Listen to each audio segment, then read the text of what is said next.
So hello everyone, एक बार फिर से स्वागत है आपका हमारे चैनल पर। आज जल्दी से डिस्कस करते हैं कि मार्केट ने क्या किया है और मार्केट ने कौन कौन से लेवल क्रिएट किए हैं। एफ और कल जैसे कि हमने बात की थी कि एक बहुत बड़ा दिन था, फेड की मीटिंग थी और उसके क्या कुछ रेस्परकशंस होने वाले हैं उस पर सब कुछ डिपेंड करने वाला था।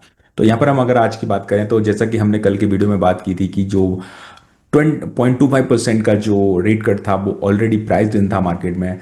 मार्केट उसके ज़्यादा अगर प्राइस कट होता तो एक बड़ी रैली दे सकता था, या फिर उतना नहीं होता तो फिर बड़ा डाउनफॉल देखने को मिल सकता था, बट यहाँ पर देखने को मिला।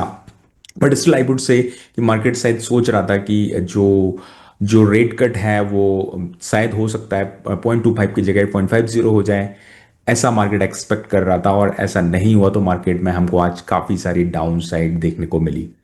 एंड सेकेंड चीज ये कि जो फेड की टोन थी वो भी उतनी ज्यादा इंप्रेसिव नजर नहीं आई इन्वेस्टर्स को, और इसी वजह से हम देख पा रहे हैं कि सारे मार्केट्स में एक काफी नेगेटिविटी आज देखने को मिली। कल शाम से ही नेगेटिविटी शुरू हो गई थी।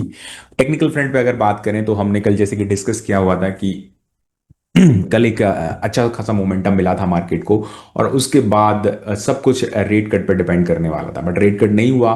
फ्रेंकली स्पीकिंग मैं भी एक्सपेक्ट नहीं कर रहा था कि इतना ज़्यादा एक गिरावट का दिन होगा, but it has happened. But still मैं यही कहूँगा कि अभी भी जो हमारा बुल मार्केट का जो बुलिश ट्रेंड है वो इंटैक्ट है, बिकॉज अभी भी हमने 20 मूविंग एवरेज तक को पार नहीं किया है डेली चार्ट्स में, तो स्टिल इट इज इंटैक्ट।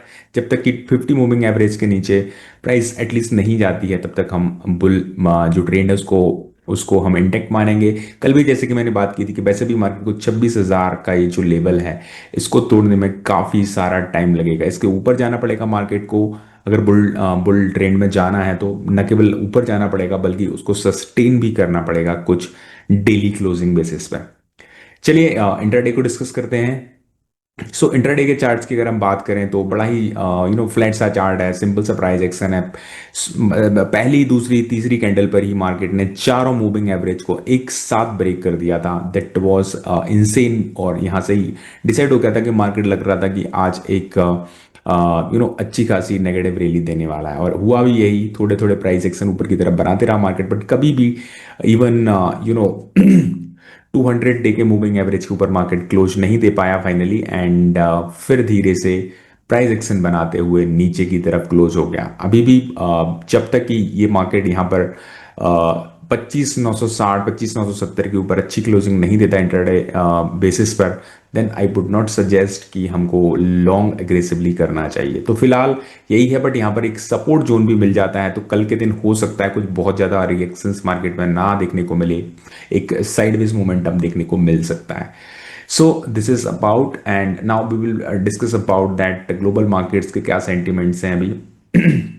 सो यहाँ पर अगर हम एशिया स्पेसिफिक बात करें तो आज सारे मार्केट में आपको देखने को मिलेगा मिला जुला सेंटीमेंट, बेसिकली थोड़े से गिरावट ही यहाँ पर देखने को मिल रही है।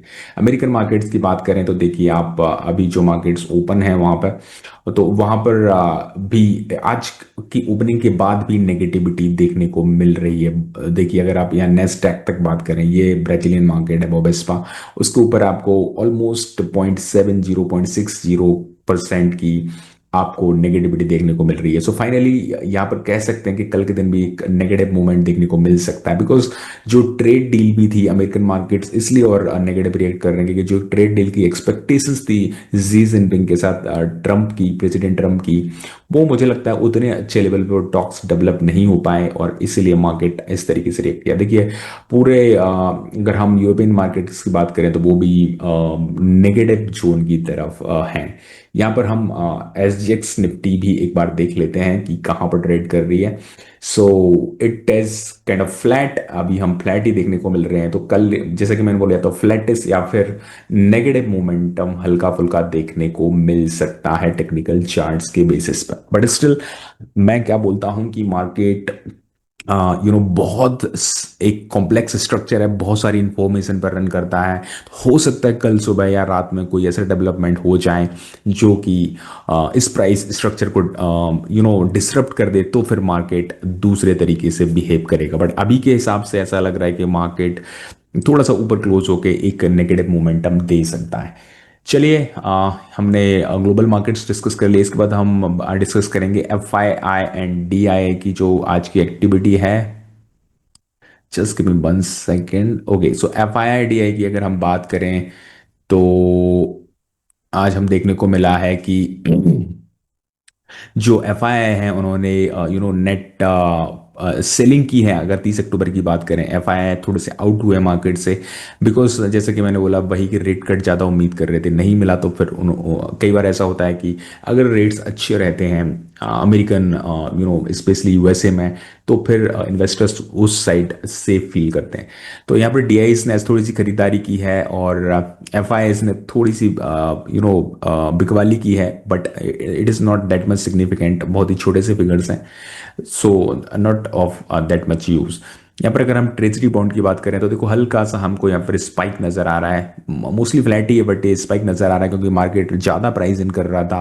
मार्केट को लग रहा था या तो टोन उनकी थोड़ी सी ऐसी रहेगी कि ज़्यादा रेट कट देखने को मिल सकता है, बट रेट कट ज़्यादा नहीं हुआ, तो फिर ये थोड़ा सा यहाँ पर स्पाइक देखने को हमको उसकी वजह से मिल रहा है। एंड फाइनली बुफेट इंडिकेटर हमारा प्यारा, जो कि हम रेगुलर तौर पर देखते हैं, 142.7 स्टिल मैं बोलूँगा काफ़ी ज़्यादा overvalued market, but still as compare to American market जो कि 225% का बुफेट इंडिकेटर है, कम ओवर वैल्यूड है हमारा मार्केट। तो हम यहाँ पर सिलेक्टिव स्टॉक्स खरीद सकते हैं। So thank you so much guys. अगर आपको वीडियो पसंद आया तो चैनल को लाइक और वीडियो को सब्सक्राइब करें। कल मिलते हैं एक नए वीडियो के साथ, तब तक के लिए थैंक यू सो मच।